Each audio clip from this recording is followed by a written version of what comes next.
Hey guys, it's Anime Alternates here, and this is What If Naruto Had Explosion Release Part 4. Sorry guys for not posting last week. I had a ton of homework, but well, here's the video, and I hope you guys enjoy. So without further ado, roll the intro.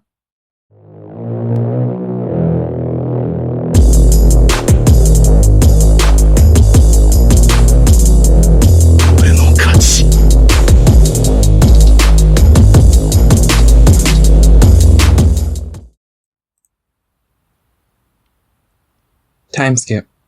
Start of the tuning exams. Naruto scowled as he stared down at his test paper. The first phase of the tuning exams had started about 5 minutes ago. Frankly, the test was ridiculously hard. No one below the level of Jonin should be able to get any of these answers right. But maybe that's the point, Naruto suddenly thought. He quickly swept his eyes across the room, carefully observing almost every applicant in the exams. Only a handful of the over 100 applicants seem to know what they are doing. Coming to think about it, they don't seem to be getting, Naruto observed. Oh, I get it. We're supposed to cheat by finding a way to get the answers. Naruto sighed heavily through his nose. He wasn't really suited to this sort of subtle information gathering. This is more suited to Tenten, or especially Neji with his Byakugan. How bothersome, Naruto thought, before looking up and seeing a mirror staring down at him. In the reflection of the mirror was Tenten, who winked at him before changing the view to her test paper.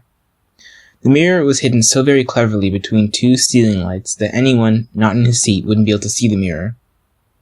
Thanks, Tenten, Naruto inwardly crowed as he wrote the answers down. But I have to wonder, how did you get that mirror up there? Time skip. 30 minutes later. If you fail the 10th question, you'll never be able to take the tuning exams again, Ibiki was saying. But Naruto barely heard him. Listening to Ibiki drone on was seriously putting Naruto to sleep. Maybe if Naruto hadn't known that the first phase of the exam was about seeing through illusions, he would have been intimidated, but he wasn't. Then people started leaving in droves. Naruto scoffed. He was surprised. Fodder was a more apt term. Made it this far. But he guessed that was Ibiki's job in this exam, to filter out the better applicants to move on to the next phase. Sparing a glance at Neji, Naruto almost burst out laughing. Though his face was completely void of any emotion besides boredom, his eyes showed absolute contempt for the people chickening out of the exam. And what do you think that's so funny? A gravelly voice said, snapping Naruto out of his thoughts.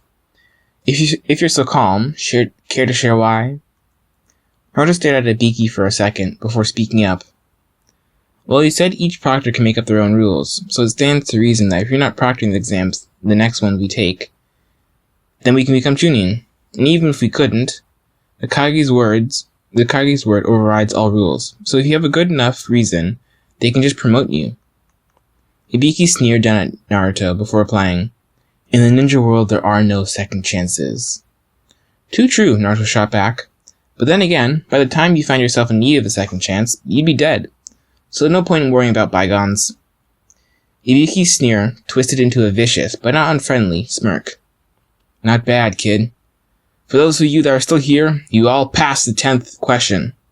And the first phase of the exam, by extension. What? Someone practically screamed. I don't like this. Ibiki scowled at the person before saying, I'm debating whether or not to fail you, but since you made it this far, I'll ignore it. I wasn't fully lying when I said I have almost 100% control over how I do this exam. The only criteria is that this exam had to do with information gathering. We made sure to stress the fact that you had to cheat to gain the answers. We observed every attempt, and those that were blatantly obvious were automatically failed. In the ninja world, you can't just opt out of going into something blind, because your teammates' lives might rest on your decision. After saying this, he pulled off his bandana. This is the result of blindly trusting your teammates, and though I may be scarred, I don't regret it. Now, but Ibiki was cut off. Something was hurled through the window. It flew into the wall before being unfolded and tacked to the wall by 2 kunai that flew in after the now broken window. Ibiki sighed and muttered something. A split second before a third object hurtled through the window. This one was human. Hiya, brats. The name's Anko Mitarashi. I'm going to be the proctor for the third exam. Everyone meet up in the Force of Death at 7 a.m. sharp tomorrow, or you'll fail the second exam before it even starts. Pausing for a second to breathe, the now named Anko's eyes flitted beadily around the room, scanning each one of their faces. Then she turned to Ibiki.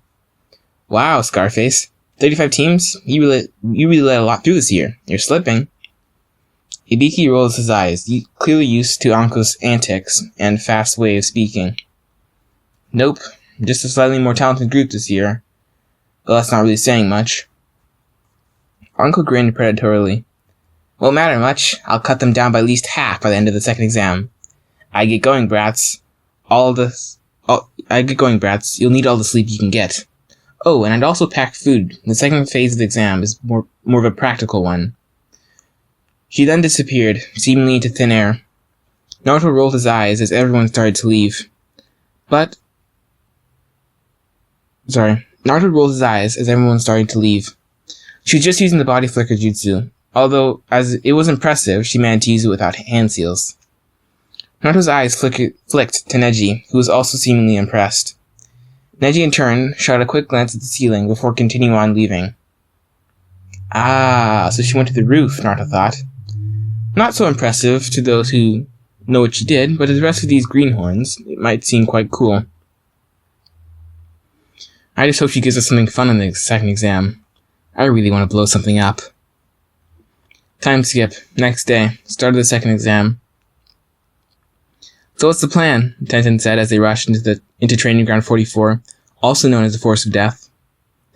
I think we should just let Naruto deal with any teams we come across. It would be a bad idea to try and force him to follow some rules right now, Neji replied, as both he and Tenten looked over to Naruto, who was currently in his own world as he contemplated all the things he could blow up. Anko had basically said that for the duration of the second phase of the exam, everything was a giant free-for-all, with the only rule being not to open the scrolls. The two new hopefuls could do everything that came across their twisted minds, as Anko put it, but of course Naruto intended to go all out. I mean, the privilege to blow everything up under the sun, sans his teammates of course, Naruto thought before trailing off. He gave a low chuckle. Back with Neji and Tenten, they gave off a small shudder as they heard Naruto's chuckle.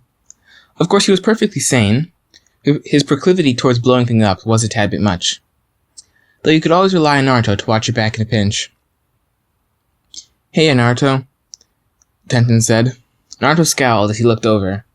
He had a pretty good idea where this was going. If you're gonna tell me, go crazy on any team you find, Tenten said. See, this is exactly what I mean, Naruto said, before what she said had fully processed. Wait, what? Tenten rolled her eyes. I said you can go out on any team you come across. There are only a handful of teams here that can actually pose a threat to any of us. So, any team of, as Neji puts it, scrubs we come across, you have full clearance to wipe the forest floor with them. Just don't kill them. But if we come across any of the teams that will pose a threat, we need to pull back immediately. We're trying to save our strength for the third phase. Naruto nodded, and looked like someone had just told him his birthday would come every single day. Time skip, 1 hour. Naruto stood above a pile of 3 unconscious bodies. His hands were slightly smoking, and he was breathing a little more heavier than usual. The small clearing they were in didn't exist about a minute ago. I think we have enough scrolls, Tenten said, holding a bag filled with heaven and earth scrolls. Let's head to the tower now. Naruto gave no indication that he'd heard, other than a non-committal sound, as he rolled his shoulders. Releasing explosive blasts from his palms really did put a strain on them. You know, you're the only one he actually listens to, right? Neji said to Tenten, as Naruto started rifling through the team who'd just beaten up pouches. I wouldn't be surprised if he liked you. No, of course he doesn't, Tenten said, blushing. Besides, I'm not even that strong. I mean, you guys are way stronger than me. You seriously underplay your skills, Tenten, Neji said before sighing. This is the only time I'm going to express this much emotion, so don't make me repeat myself. You're stronger than you give yourself credit for. Our team dynamic is seemingly a triangle. I counter your skills, you counter Naruto's, and Naruto's counters my skills.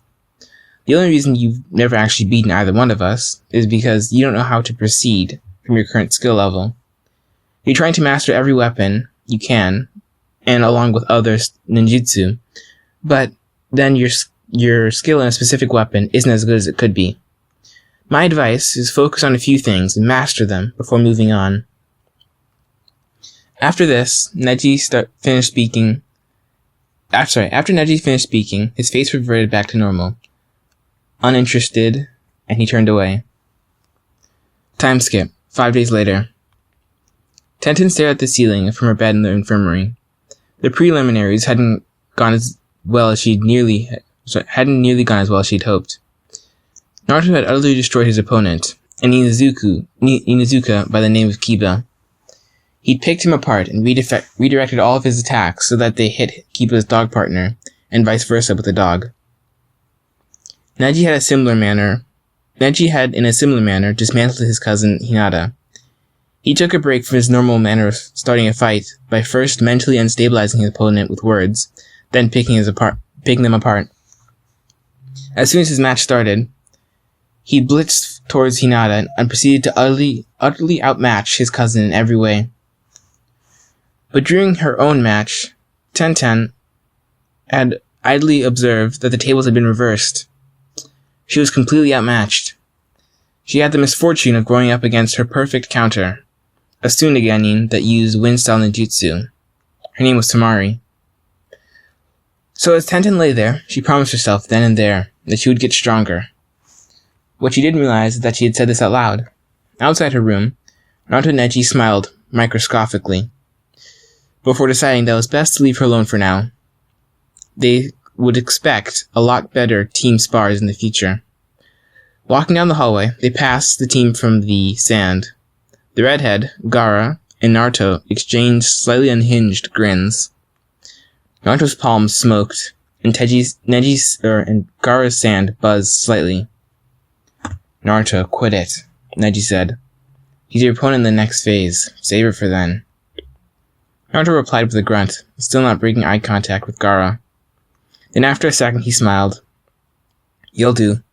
Bring your best in the next phase. With that, Naruto stalked off, Neji following right next to him. You're crazy, you know that, Neji said, once they were out of earshot. Yep, Naruto responded. Someone has to keep you on your toes. Anyway guys, thanks for listening. I hope to see you guys next time.